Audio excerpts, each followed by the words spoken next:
putting too much into it.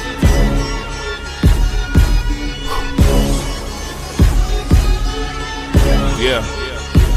Let's get this fire started. Sports became my passion.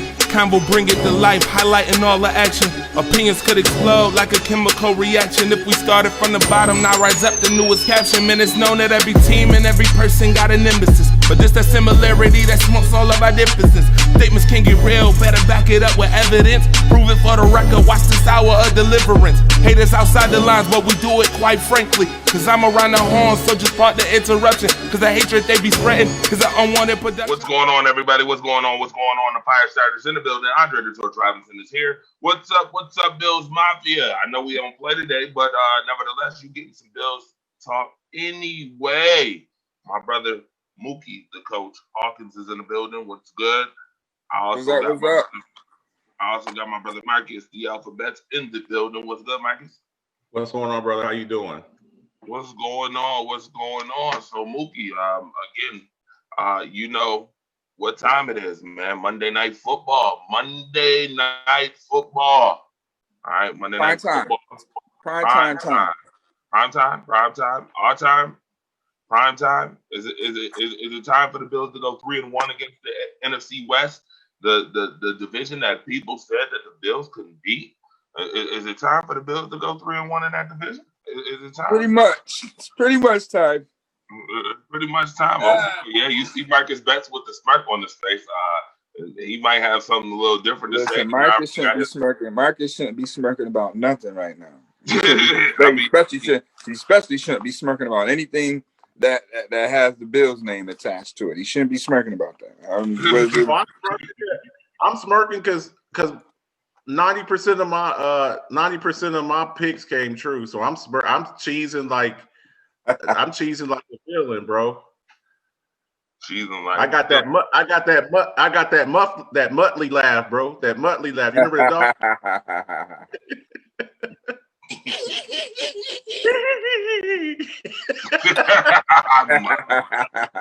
That is funny. All right, so let's talk about it. You see the preview here, Bills 49ers preview. Richard Sherman had a good week last week. Does he have a good week this week? For me, not if he's covering Stephon Diggs' old game, he's not having a good week. But the thing with Richard Sherman is he does have a nose for the ball. He never was a burner. I always thought Richard Sherman was more of a zone cover, a zone corner. He's not the kind of guy that's going to be able to like run with people. But John Brown's not playing in this game. I think he's on. Is he out for the year? No, just on IR for 3 weeks. So he's at least 3 games, right? At least 3 games. So this is the second. You don't have to worry about that. This is the second game he's out, so he's got at least one more game. But I like the kid. I've been doing a little research on him, Gabriel Davis. I like what I'm seeing from him. You got to infuse that new talent in there, but also I think in this game, San Francisco's starting to get some players back. And the main thing that I see that kind of concerns me in that is Mostert. I think that's where the running back, that guy's a home run hitter. And I'm still not sold on the run defense. That's the one concern. I don't know if y'all see that too, but that's one of the things I see. But I see some positives on both sides.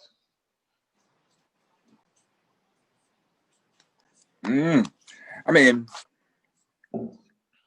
Richard Sherman is, he still got dog status. You know what I mean? He's a little older, but, you still can always teach, old dog new tricks. So, Richard Sherman, he's been dealing with some injuries. The age is getting up there.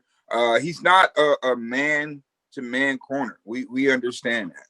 There's going to be some zone. There's going to be some times where he will be manned up solo against Stephon Diggs, depending on, if Stephon lines up on his side, because we know he's not that man-to-man, like following you around type corner. He's going to only play one side of the field.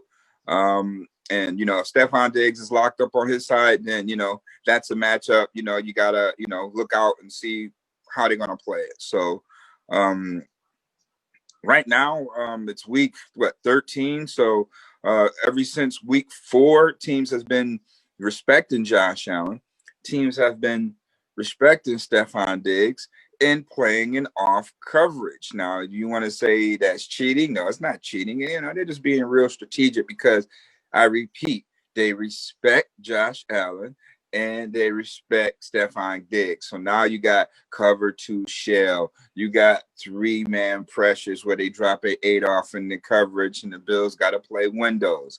So they're understanding, they're just about seeing any defensive scheme at this point, in reference to how teams are going to play them. So it's kind of pick your poison, but, 49ers do bring defense to the table. If anything that San Fran does is a run game and defense. So, that defense is going to be ready to play, even though they are going to be missing Nick Bosa.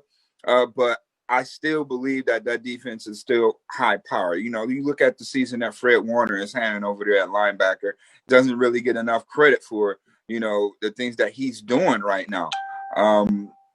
Holding the defense down. Sherman was hurt for quite a while, so he was top 5 linebacker. Fred Warner, top 5 linebacker. Yes, definitely. I was going to say, I think he is. Yeah, I would agree with that, but nobody's really giving him any type of buzz on the job that he's doing. But I do. I see that out there, and that definitely could pose a problem with the Bills. But Bills do have one of the best offenses in the NFL. So, it's a good matchup on offense and defense. You got Coach McDermott, who's a defensive mind, with Leslie Frazier against Kyle Shanahan, one of the greatest offensive minds in the NFL. So it's very intriguing to see how these matchups go. Just throw the records out of the window and, and just look at these teams and the variables that they bring to the table from an offense and defense and special team standpoint, So it's going to be a real good game to watch. If 49ers are going to be aggressive, I know that, Coach Saleh has a great defensive scheme where those guys just, be aggressive at will. And, it's going to cause some problems from the Bills up front, because the Bills has been, letting Josh getting sacked quite a bit, in the past 4 or 5 games. He's been getting sacked quite a bit, but to no avail. I mean, Josh is still able to, do what he does, So it's going to be real interesting to see how these matchups play out. One more caveat too. I really think that we need to focus on is Debo Samuel. They got him listed as a wide receiver, but he's really more just a weapon. They line him up all over the play, run a lot of jet sweeps and bubble screens and stuff like that. They try to get the ball in his hands. He's not your traditional wide receiver, line up and run the route tree. He's more just they like to get the ball in his hands and let him do something. So I'm really interested to see what the Bills do as far as, trying to contain him, because you don't have a lot of players like him in the league, like to simulate what he does. They put him all over the place. They put him in the slot. Hell, they let him play a little running back, H-back, wide receiver. So it's going to be interesting to see how they scheme against him. Exactly. It's going to be real. It's going to be, like I said, it's going to be pretty interesting, because when you look at it, okay, Mostert is back in the run game. The Bills do struggle in the run game. The Bills are 24th or 25th, with rushing yards given up a game. But San Fran, they're not too far behind. They give up 110 yards on the ground. The Bills give up 130 yards on the ground. They both average out at 4 to 5 yards, per carry. So that's going to be something interesting to watch. When you look at the Bills, some issues that the Bills are having, penalties. Okay, the Bills are, I think, they are ranked very high, in penalties right now. So that's some things that they have to shore up. Those are self-inflicted, self-inflicted, really, jumping. This is mental mistakes, lack of discipline, something that drives Coach McDermott crazy that they're dealing with are the penalties. And, like you said before, wide receiver depth. Missing John Brown is crucial.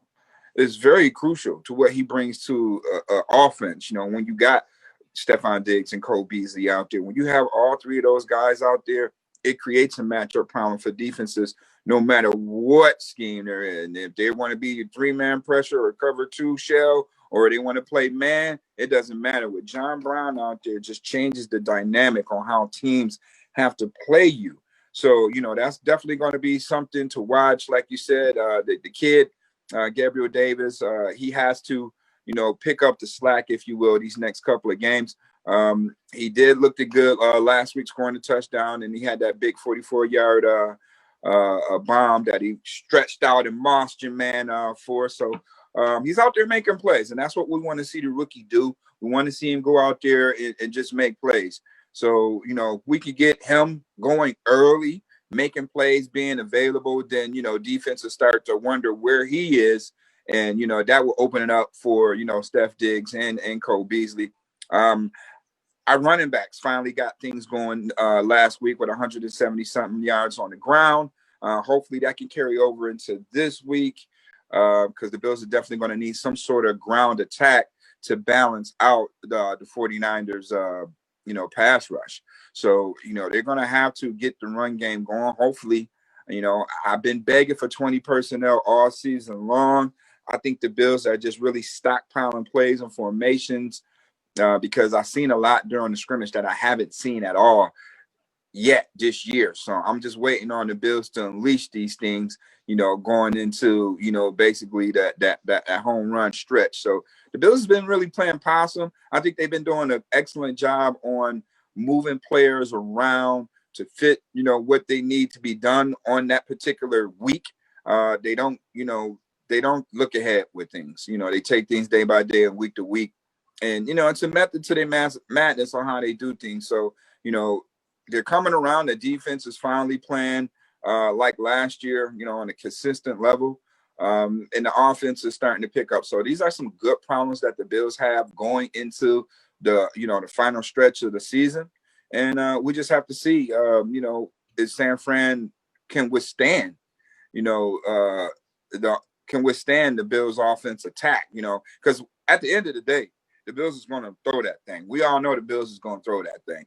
So, that secondary will be tested. All right. Yeah, we respect they front, but that back end is definitely going to get tested. Just because Richard Sherman out there don't mean that, it ain't the Legion of Boom no more. You know what I mean? So we're going to go after Richard Sherman. We're going to go after Jason Verrett. We're going to go after whoever it is back there, against our guys, because that's just the Bills, what they do from a passing standpoint. So that they're going to get, we're going to check their temperature, especially on that back end. So, it's going to be a real exciting matchup, man. It's going to be a very exciting matchup. I can't wait to see what Coach Debo has in store for Coach Soleil's, nice defense over there. So while we're talking about matchups and everything, I'm glad that's a perfect segue in our three keys matchup segment right here. You see it, three keys. All right, give me three keys to the game. Marcus, give me three keys to the game. Josh Allen versus, we just mentioned him, Fred Warner. Josh Allen has to play a clean game. He had another lost fumble last week, an interception and a lost fumble last week. I don't believe that you can give the 49ers short fields because let's face it, the 49ers are somewhat offensively challenged. They don't have a lot, they do have some playmakers, but you got Nick Mullins. He's basically a backup quarterback. I think what they want to try to do is run the football, and the Bills' run defense definitely has to show up because like I was saying earlier, Mostert, he's a home run hitter. If he gets into the second level of your defense, he's gone.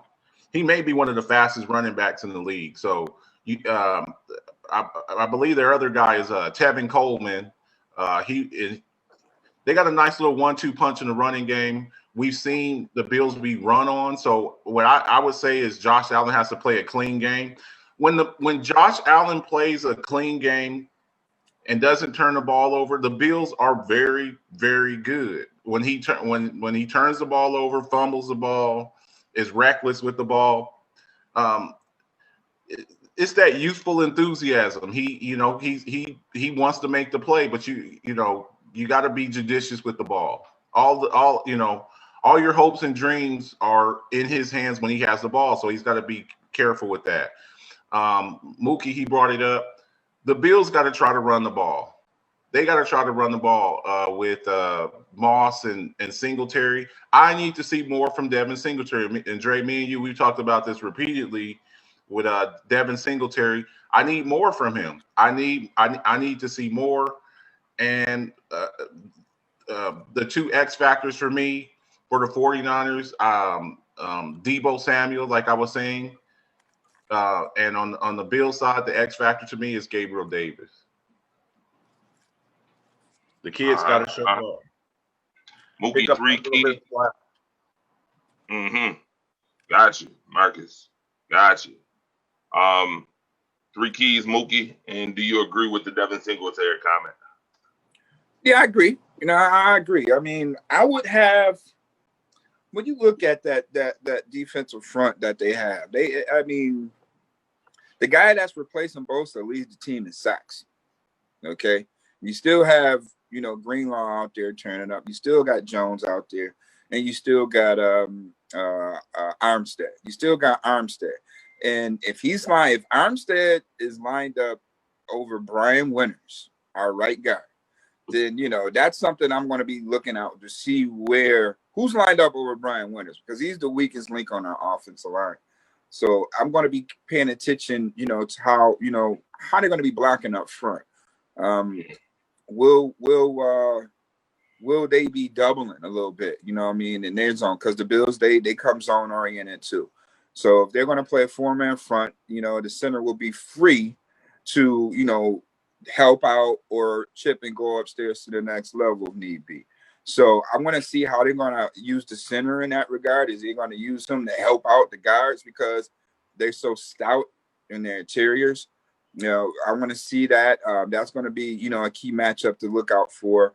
One of the things, though, if I'm the Bills, the way they've been playing, you got hopefully, Matt Milano will be activated. And, he'll get some snaps. I think the Bills would activate him and still keep him on some sort of pinch count, coming back off, a slightly torn pec.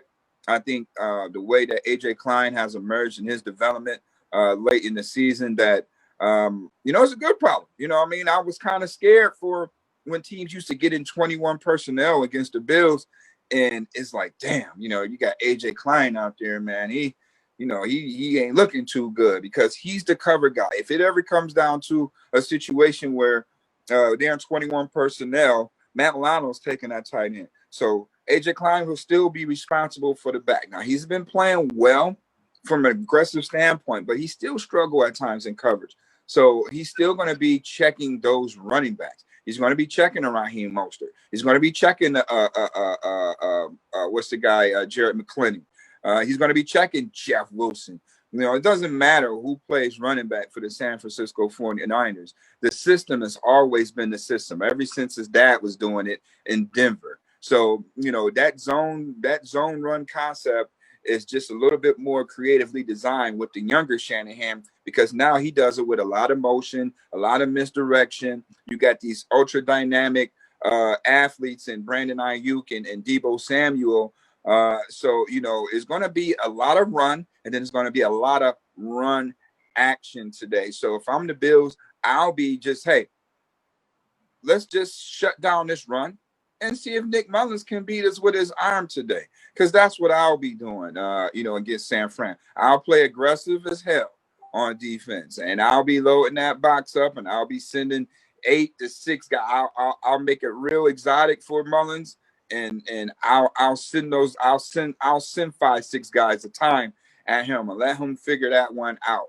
It's very disrespectful for Vegas to have Bills +1 with a backup quarterback out there in San Fran. But, Vegas be acting like they be knowing what they talking about. I don't like it. And that's for, that reason alone, I'll be really aggressive on defense. My focus will be trying to shut down the run, force them to pass on third down, force them in a third and long situation that we know that's a passing situation. Don't give it a chance where run action could play a factor on third down, because that's when, you got to worry about eye discipline and things of that nature. Even though the Bills have played teams in the past, a lot of Los Angeles Rams, that's kind of similar in some of the things that they do. They will have to, make sure that they're on point for that, especially on third down. So let's make sure that it's an obvious passing down on third. That way the Bills can know what to do in reference to, have to worry about no play action. And, they are very good, at this point when it comes to third down. Look how last week they was able to shut down a high-power Chargers offense and hold them to 18% on third down. So if that can just carry over until Monday night, them being hungry to get teams off on third down, then, that's a good thing. That's a good sign for the Bills going in. And last but not least, on the offensive side for the Bills, just to get things going, you just got to move Diggs around. Move him in slot. See who's going to check Stephon Diggs when you put him in slot. Bills like to go empty a lot. So if he's that third guy in on empty, who's going to be matched up with him? It ain't going to be, guys like Patrick Peterson following Stephon Diggs around and, things of that nature. Move Stephon Diggs around to make plays, to see who's going to check him. We know Richard Sherman ain't going to have balls enough to follow Stephon Diggs around. He ain't built like that. So move Stephon Diggs around to create plays.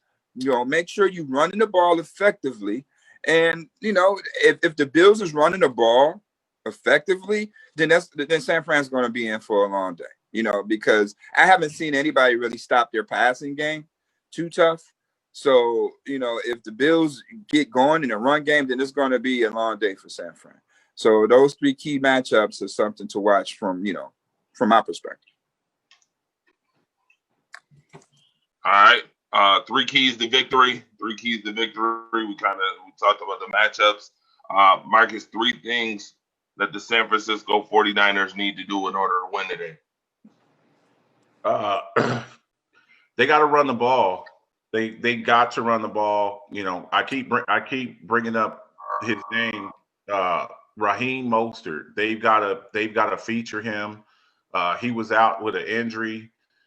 They need to run. And I think the 49ers are best whenever they're using a lot of misdirection, get the defense moving one way and then coming back across the field with plays. I mentioned earlier with Debo Samuel. Debo Samuel and Brandon Ayuk got to really be involved in this game. And they use with their running game involves their wide receivers too, not just their running backs. They use a lot of misdirection, jet sweeps and things of that nature. They've got to do that. On the defensive side of the ball, I think that they have to try to force turnovers. Mm-hmm.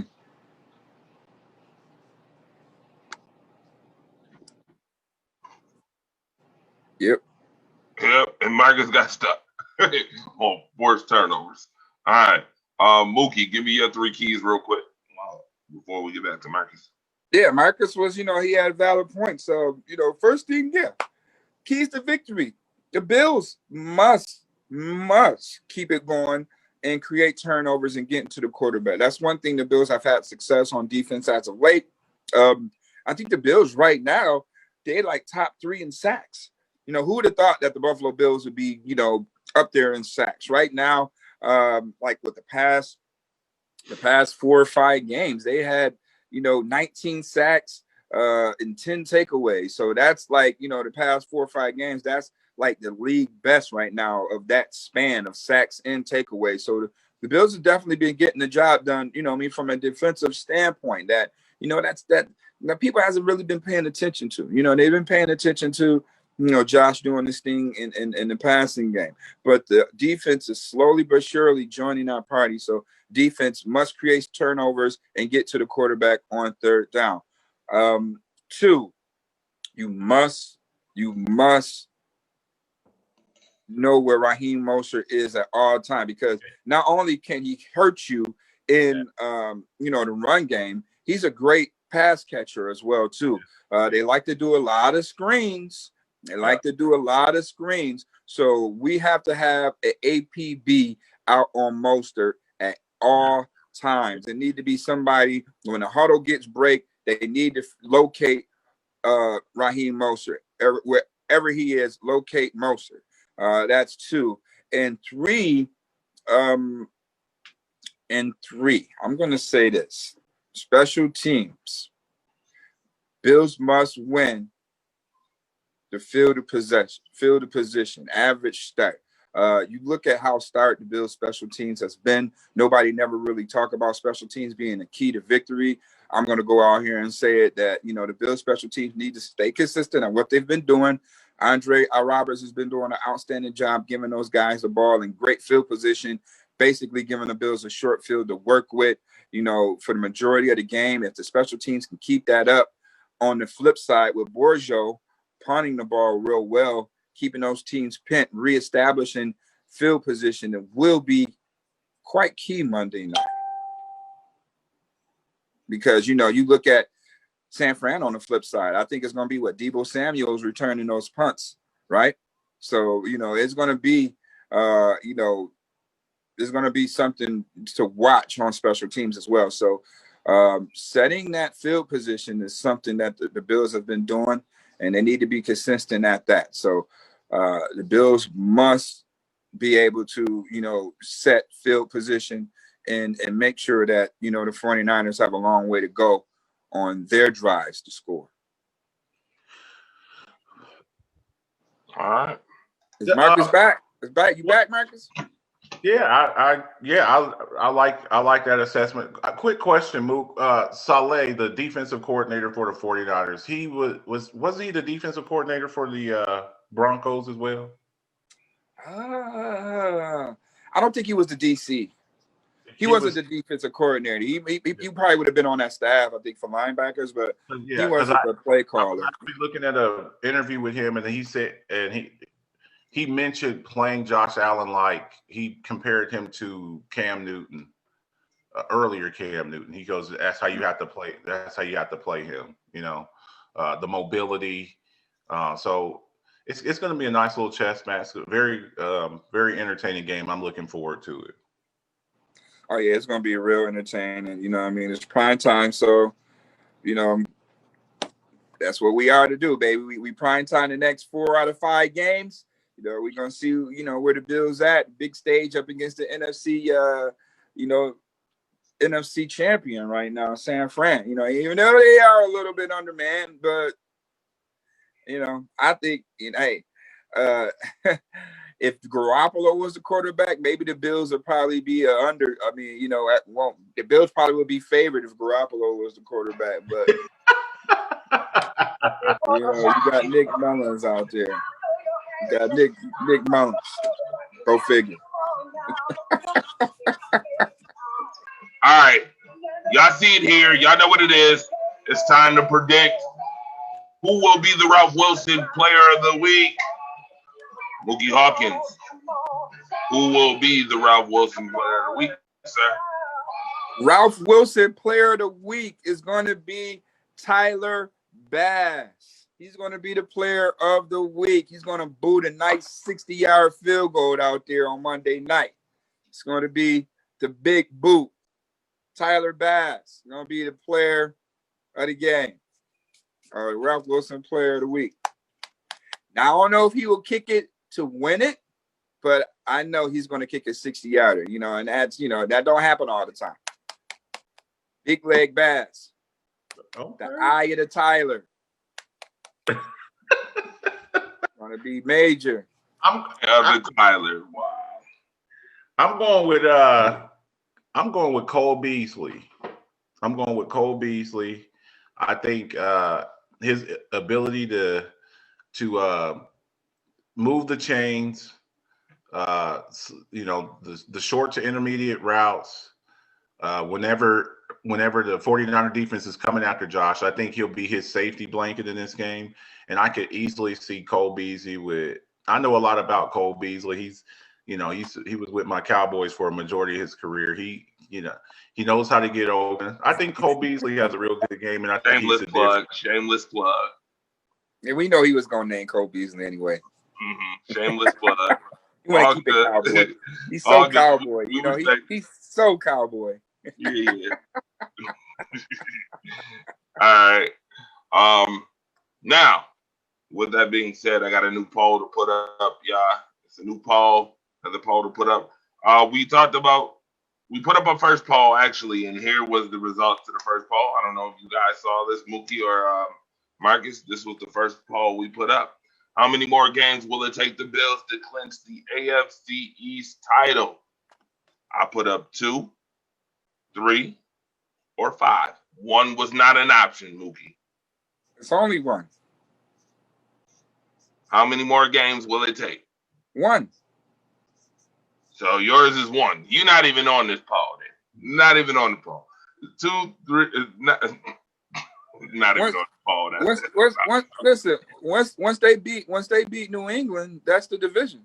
So that's the next division game. Right, but I'm talking about how many more games, period, will it take? Oh, but you're saying AFC East title. You got to change that. Nah. Because they could win 2 more games and not even have to beat New England. No, they're 4-0 already. You only play 6 games. Yeah, I know you're talking about divisional record. I'm talking about just in general. The Bills have how many wins right now? 8. Right. So if they win 2 more, New England only can get up to 10 wins. It's not based upon that. Yeah, but if they win 11 games, then it don't matter if they beat New England. Listen, the Bills could lose the rest of these games, right? But beat New England. And they beat New England, they'll be 5-0. The Dolphins will never have 5 wins in the division. New England will never have 5 wins in the division. Right. Oh, so I know that part. Right. I'm just talking about general wins. What's the magic number general wins that we need? But if we beat New England. I'm talking about general, just in general. I do want to say this real quick though. If they clinch the division and they have 2 games left at the end of the season, I think they have the Jets and the Dolphins their last 2 games. Do you think they play all their players, Mookie Hawkins? Yeah, you hoping they don't, right? You think they play because you hoping they don't, right? Hey, I told you. I don't care.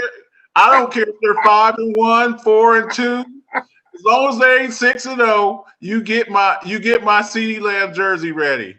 CeeDee Lamb, okay? You didn't think they was gonna be 4-0 right now. You still sweating a little bit, but after New England, it's gonna get real. And then you think that we're gonna let Miami come in here, even if we do rest our ones. You think we're gonna let Miami come in here week 17 when it's frigid cold? And you think they're gonna win? Okay, all right. That will be their Super Bowl in the spring them into the next season. They're like, we beat the Buffalo Bills the last game of the season and got Marcus Betts his jersey. That's what they're saying. That's what you hoping for. No Christmas in January for you, guy. Well, but I think the Bills. I think record-wise, you get 5 games left. Is it 5 games left? Yes, 5 games left. I put 2, 3, or 5. Most people are picking 2 and 5. 3 is 17. 3. Nah, it got to be 3 at least.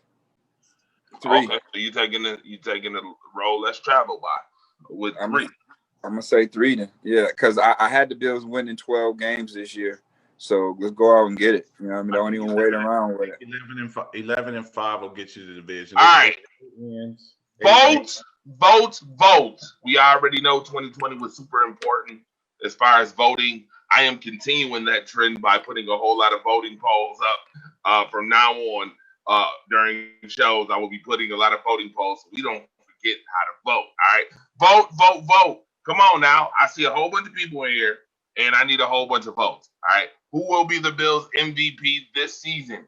Is it Josh Allen? Is it Stephon Diggs? Is it Trey White? Or is it Jerry Hughes? I put 4 of them up there. You can vote now. Don't look at me like that. I already know what your answer is. Just go ahead and vote. Put it on. You know what America's answer is. We know what America's answer is. Just vote. Just vote. Marcus Betts, you can go ahead and vote too right now. Go ahead and vote. No, I know Marcus. I know who he voting for. It ain't Josh Allen.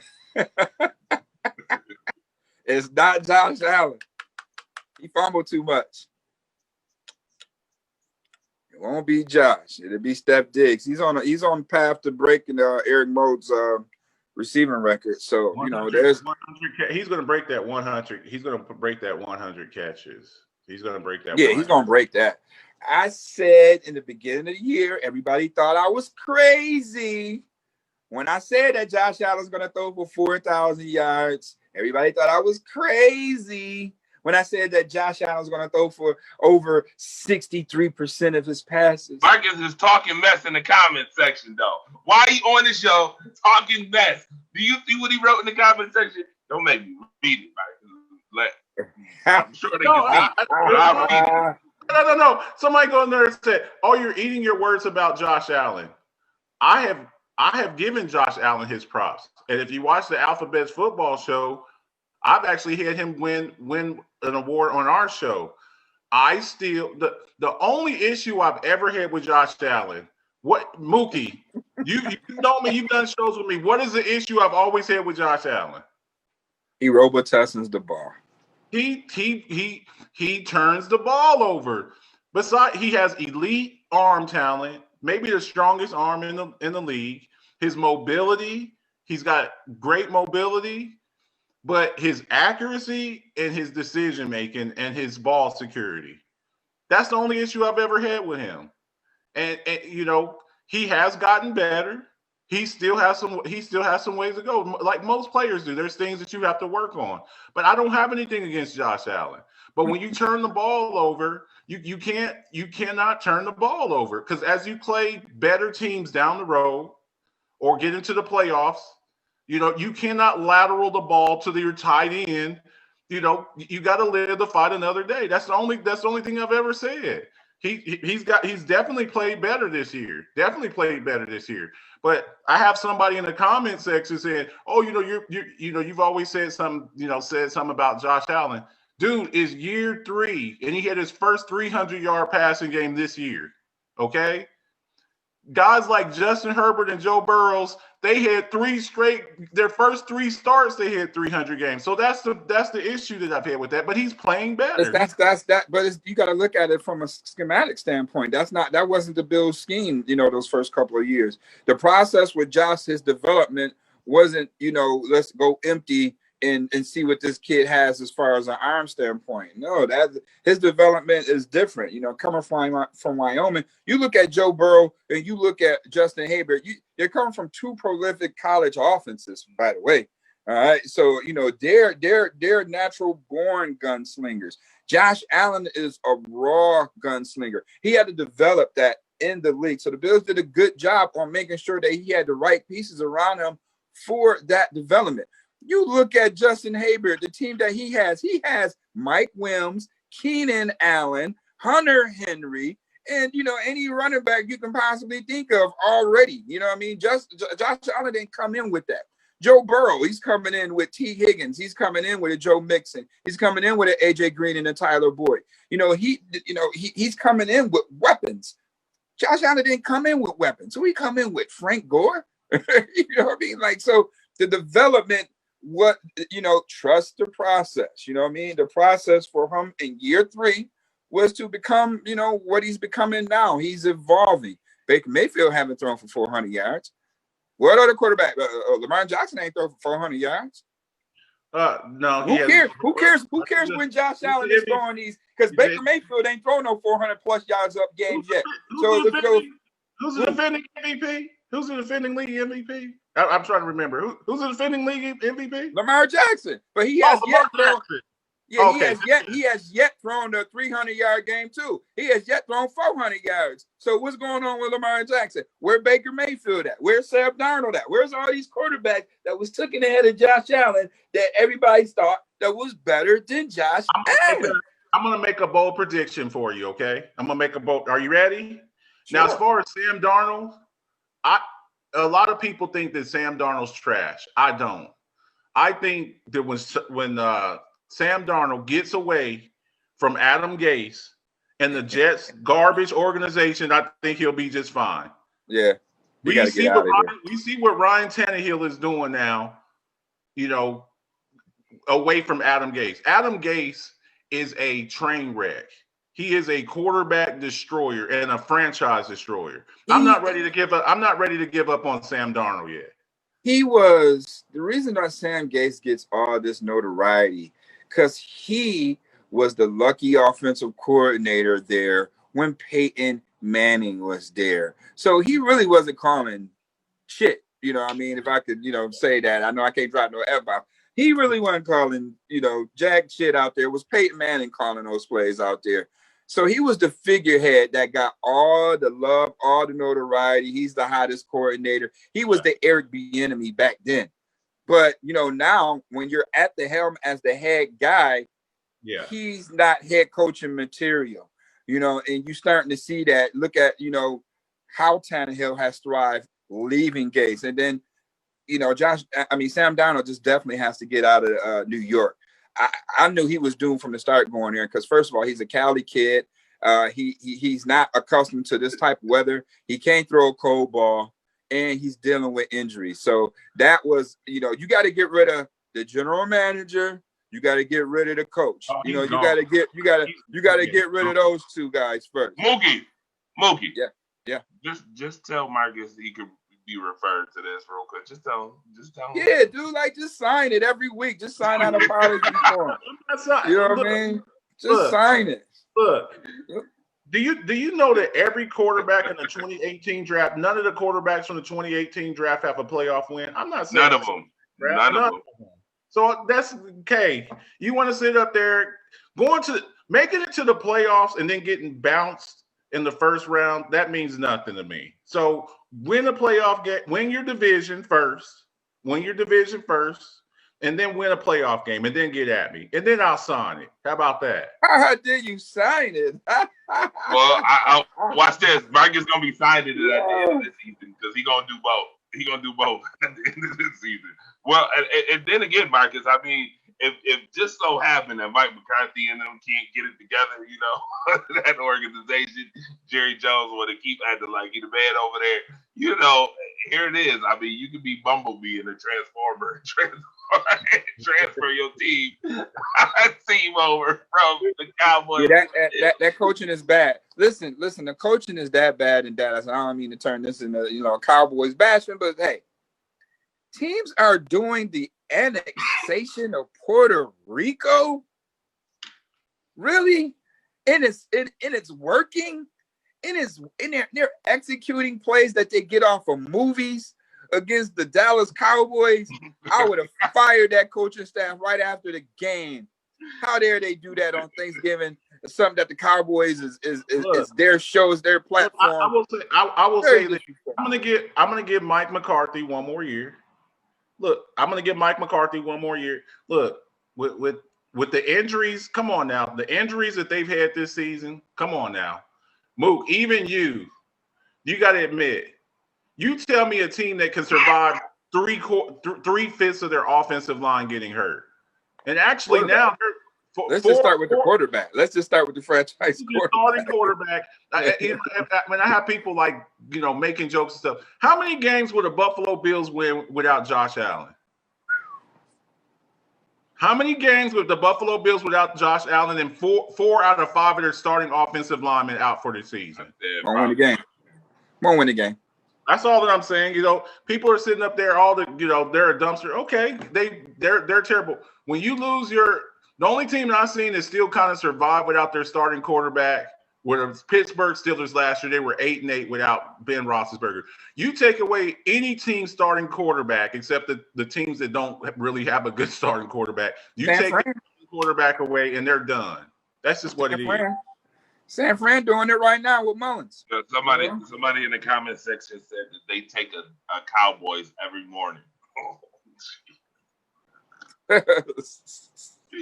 Oh boy. That's just, I don't know. It's just okay. I understand the injuries and things like that, but the coaching is still. Speaking of injuries, yeah, we might as well get to it. We're gonna talk about the next man up for the next 20 minutes. Injury report, Mookie Hawkins. We got one.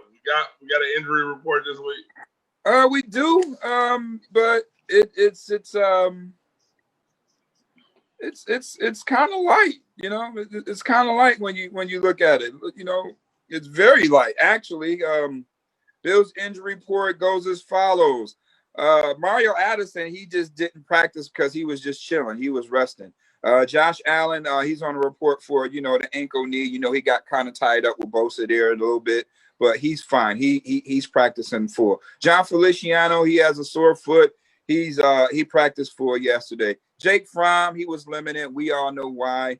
You know, Reggie Gillum, tight end, hamstring, he fully practiced. And Tywan Jones, with a hamstring as well, he fully practiced. Other than that, the Bills are completely healthy at this point. So that's a good problem going into this final stretch, that you'll have all your horses at some point in time available for you to get the job done these next stretch, especially when you play in these prime time games. So, you know, injury report is looking good right now, baby. You know, we got Smoke Brown, he's on IR. So, you know, he has to sit another week after Monday night. So John Brown won't be available Sunday night when the Bills play the Steelers. So after that game, he's eligible to come off. But other than that, the Bills are fine right now from an injury standpoint. All right. Time to ask the coach. Ask the coach segment. Mookie Hawkins. Marcus, you here? Yeah. You got questions you want to ask Mookie? Comments in the comment section. You can ask Mookie any questions before we get to I know this is looking a little bit ahead. This looking a little bit ahead. We kind of touched on it on Friday. Wish list. Just kind of looking into the crystal ball a little bit, Mook. What is something that you would like to see? And I know I'm getting a little bit ahead of myself. What is something that you would like to see the Bills draft in this upcoming draft? What would you like to see that you think could really help the Bills out? I have two. Well, we're going to need a linebacker because Matt Milano's contract is up. I don't know if he's going to get the Bills a hometown discount, or the Bills going to be like, you get hurt too much. But when he's out there, he's playing very stout. You know, he's real solid. So I don't know how that's going to happen, because the Bills are going to, you know, basically they're cap strapped right now because of COVID, and that changed the dynamic on, you know, the up and coming salary cap. So the Bills are going to be walking around with this thing come off season, asking boys to restructure some things. But cornerback, I like the kid out of South Carolina, Israel Makamura. I don't know if I'm pronouncing his name right, but we talk about Richard Sherman. He's another Richard Sherman type prototype, 6'4", 205-pound cornerback. You know what I mean? That would go real well with Tre'Davious White on that other side.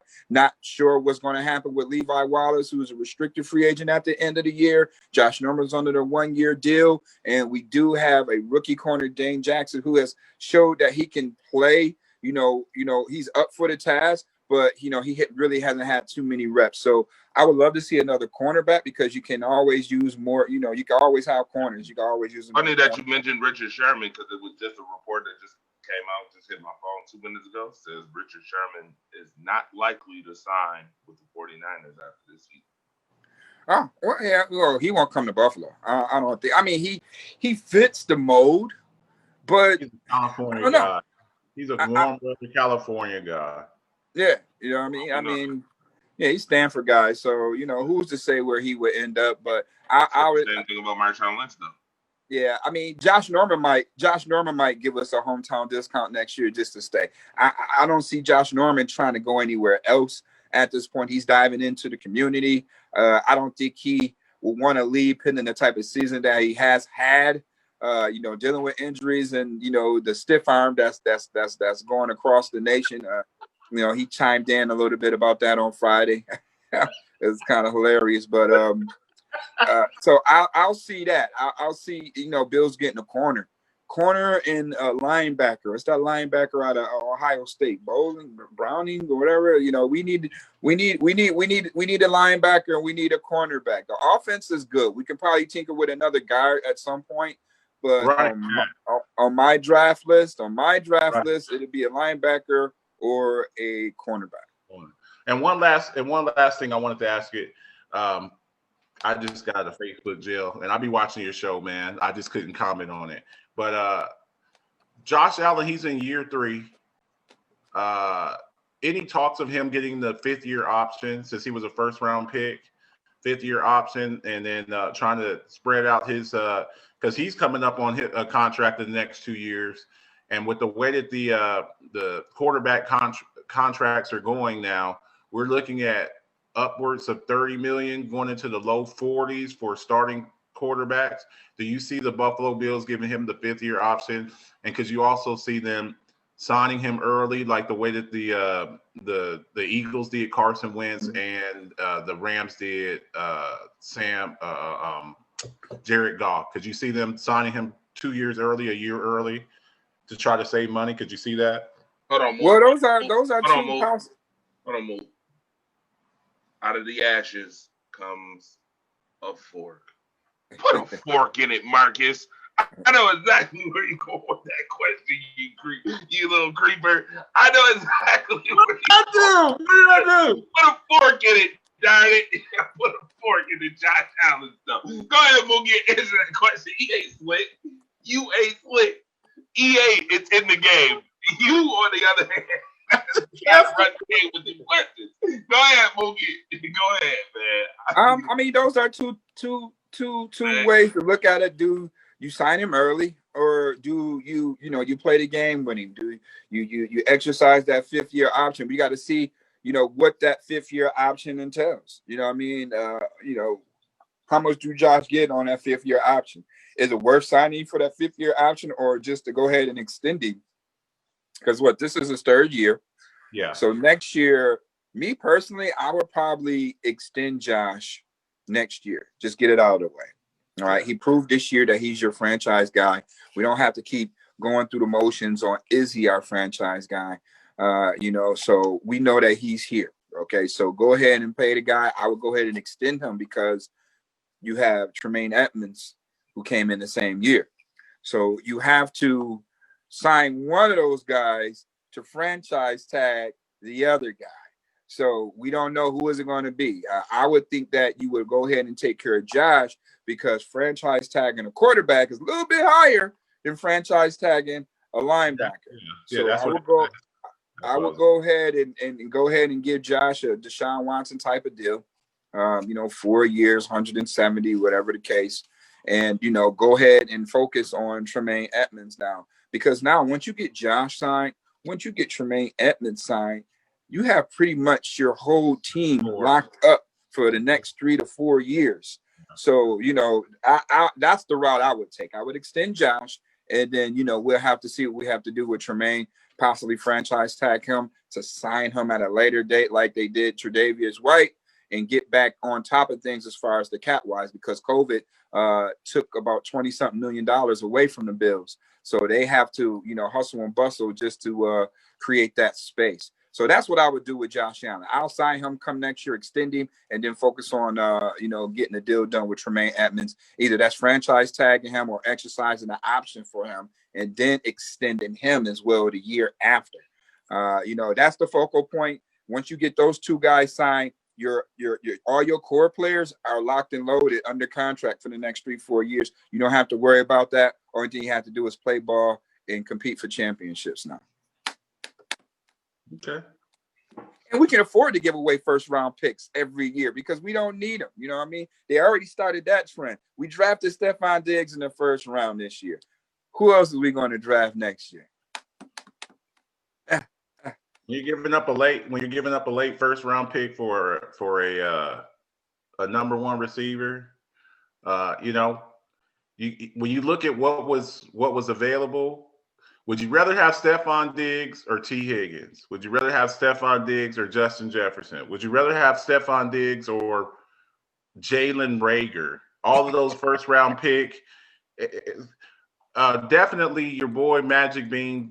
I think he's in the conversation for exec of the year, and whoever the exec of the year is in Arizona for getting DeAndre Hopkins for some Magic Beans, for some Skittles and some lint in somebody's pocket. Right. Little bit of this water, the corner of this water. Little backwash. Make a move. I mean, you are robbing from Bill O'Brien, but hey, you got the deal done. We already know what happened with Bill O'Brien. They found him sweet. They call him sweet. They caught him in his feelings. Oh, you mad? Oh man, we give you a second and a fifth right now for him right now. Yeah. Oh, would you really? Hell yeah, we'll give it to you. Oh man, let's get the deal done. I'll show him. Send this butt right to Arizona and look at him. All right. With that being said, you've seen the poll. Here's the poll as far as who is the Bills MVP this season. Josh Allen, 60%. Stephon Diggs, 40%. Trey White, you get nothing. Jerry Hughes, you don't need it, okay? You don't get anything. Neither one of y'all get anything, all right? Now, with that being said, I got some questions it just changed, actually. Josh Allen, 50%. Stephon Diggs, 33%. Trey White got 1 vote, okay? He finally got a vote. All right. Now, Mookie Hawkins and everybody that's tuned in right now, I know we are at the 1 hour mark, and I got incoming calls coming from everywhere. I don't know who, which I'll find out soon. Oh, okay, I know who. All right. With that being said, I got questions for everybody, including Mookie Hawkins and Marcus Betts. And it's Buffalo Bills trivia, all right? So while I get that all loaded up for you guys, it is Bills trivia time real quick. Let's get this Bills trivia on. Why not? You ready to take the Bills challenge, Mookie? The Bills challenge? Oh my goodness, it's too early for this stuff. All right, in the comment section, if you know these answers, you can put them in the comment section as well, too. Oh, now they want to call that Bush League play. That is not Bush League play. Y'all just got y'all butts handed to y'all national TV, and y'all don't want to say that Coastal Carolina was ready for y'all. That's I'm no. Oh yeah, you're talking about Coastal Carolina beating BYU. Yeah, I know. They made them look real slow. Yesterday, I watched it. It was interesting. Outside of the house? Inside.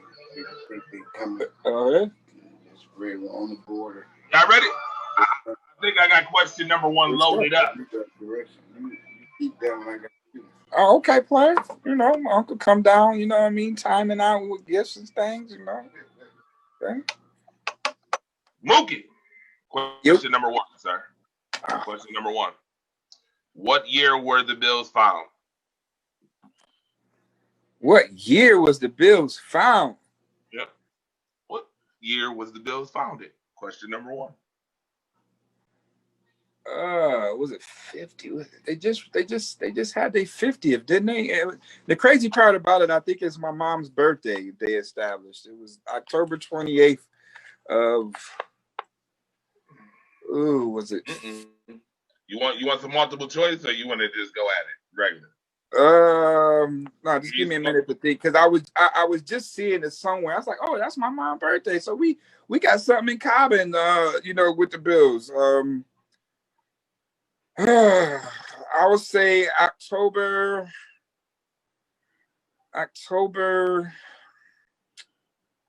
You ain't got to say the month, man. Just say the year.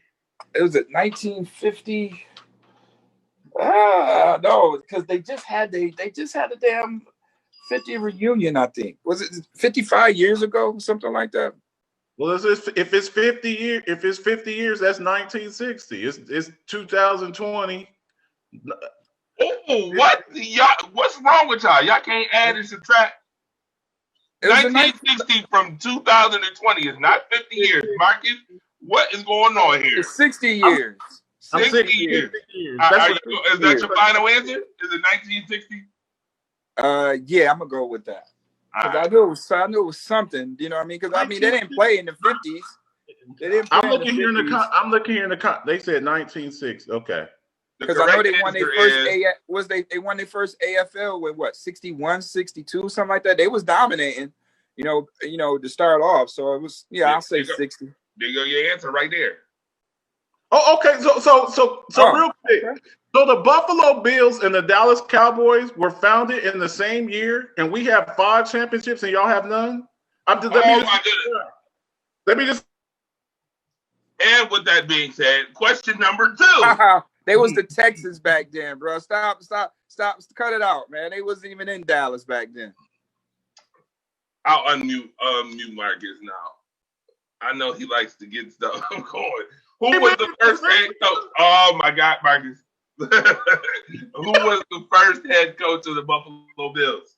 Was it Lou Saban, Jim Ringo, Joe Collar, or Buster Ramsey? Ooh. Lou. I have no earthly idea. Uh-huh. What was the second guy name there? Jim Ringo. Jim Ringo. Nah, it's Lou Saban. It's Lou Saban? You sure? I don't recall no Jim Ringo doesn't ring a bell. You know what I mean? Saban does, though. Saban most definitely does. Doesn't ring a bell to you? Doesn't ring a bell? Not no Jim Ringo. Okay. Well, guess what? It was I'll Jim tell Ringo. you that the correct answer is Buster Ramsey. Buster Ramsey? Well, of course. I knew Lou Saban, but Lou Saban was with the Juice, I think. So I don't know. He was a more familiar guy to me. Buster Ramsey, although he was fired by Bills owner Ralph Wilson Jr. after only 2 seasons, Ramsey is accredited for laying the foundation of one of the best defensive teams in the history of the AFL. Buster Ramsey. All right, number 3. What was the name of the no-huddle offense the Bills used under head coach Marv Levy? Come on. Ted Marchabroda? That wasn't Marv Levy. It was Ted Marchabroda. Yes, sir. That's too easy. Yeah, that's too easy there. Versus the K-Gun. Come on now. Y'all should know this. Where y'all comments in the comment section? Ricky Graves said he had no idea about that one. Robert Leader said Lou Saban. Nope. Hey, what's going on, LaShawn? What's up, LaShawn? Dalton was right. He said Buster Ramsey. Phone a friend, LOL. Your boy got it. Of course. Absolutely. Question number 4. What Buffalo Bills? That's too obvious. That's too obvious. We already know who that is. Come on, that's you know the answer. That's Bruce Smith. Of course. Bruce Smith. Of course it's Bruce Smith. Come on. Easy, right? Mm-hmm. Why did the Buffalo Bills, Thurman Thomas, miss the first 2 offensive plays of Super Bowl 26? He couldn't find his helmet. He left his helmet at the club. Yeah, he couldn't find his helmet. I remember that. Come on. Thomas missed the first 2 plays of the drive because he misplaced his helmet. Oh boy. How can you misplace that helmet? Right. With that face mask on it. Everybody know that's your helmet. Like, nobody wear that face mask. Everybody know that was your helmet. Everybody, right? All right. Who was the first head coach to lead the Bills to a league championship? Is it Lou Saban? Lou Saban.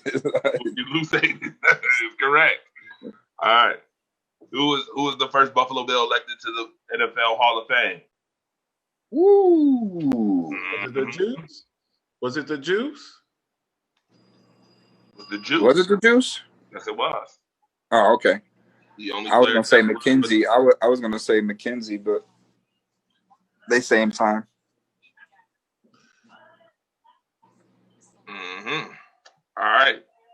Number 8. What place kicker missed the lap? Oh my goodness. We already know that. Scott Norwood. Come on. All right. What was Darryl Talley's nickname? What are those there? I can't even see those. It says the Duke of Awesome, all of these, Spider-Man, and the Hammer. Spider-Man. We used to wear the Spider-Man stuff. Come on. What's the remainders? The Hammer, The Hammer, Duke of Awesome, or all of them, or all blue, or all of them, all of them. I'm gonna say all. I'll probably say all of them because he was a guy like that. You know, It had was personality. all of them. I'm gonna say all of them. Yes, it was. Because I do remember that Nuke stuff because he used to say that a lot. And You then I know remember he used to wear the Spider-Man. He used to wear the Spider-Man joints under his sleeve before anybody did. You know what I mean? Before anybody did, he had the Spider-Man, joints on. So yeah, it was all of him. He was a crazy guy. I mess with Daryl Talley. He's still crazy to this day. Do you remember the cheering section at Rich Stadium was known as the Tallywhackers? The Tallywhackers. Hey, if y'all know about that, man, y'all got to go see some Porky's back in the days, man. You know, y'all ain't old enough to know what that movie was. And number 10, obviously, this is real Tallywhacker. simple. This one is the most simple of them all. You should know this answer. It's easy. It's funny how we gonna end the show. That was in the Super Bowl against what team? The Cowboys. Oh, okay. Just checking.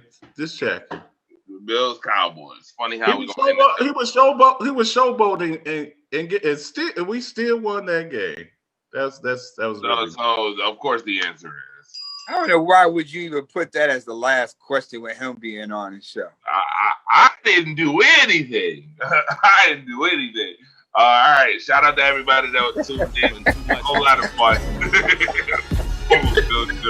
And of course, Mike gets his one for the morning. Let's get this fire started. Sports became a passion.